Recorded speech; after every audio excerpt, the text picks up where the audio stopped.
তাদের এই দেশনেত্রী জানাজা, দাফন, মন্ত্রসূচির সমস্ত কাজগুলো সুষ্ঠুভাবে সম্পন্ন করার জন্য কোঅর্ডিনেট করার জন্য তারা আমাকে আমন্ত্রণ জানিয়েছিলেন ক্যাবিনেট থেকে। সেখানে আলোচনা হয়েছে, একটু পরেই আপনারা সেগুলো জানতে পারবেন, তাদের প্রেস সেক্রেটারি আপনাদেরকে জানাবে। আমাদের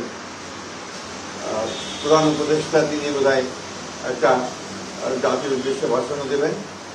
আপনারা তাদের কাছ থেকে সব কিছু জানতে পারবেন, যেহেতু তাদের মিটিং তারাই জানাবেন, সেটাই ভালো হবে। আমাদের বিষয়গুলো আমরা আপনাদেরকে সকালে জানিয়েছি। আর আমাদের 12:30টার সময় আমাদের স্ট্যান্ডিং কমিটির একটা মিটিং আছে বিএনপির। সেই মিটিংয়ে আমাদের সমস্ত সিদ্ধান্তগুলো চূড়ান্ত করে আমরা আপনাদেরকে আবারও জানাবো। টাইমটা জানতে থাকবো, সেই ক্ষেত্রে আপনাদের কাছে আমরা সর্বাত্মক সহযোগিতা চাইব। আপনারা সবাই দেশনেত্রী বেগম খালেদা জিয়ার জন্য দোয়া করবেন। আসসালামু আলাইকুম।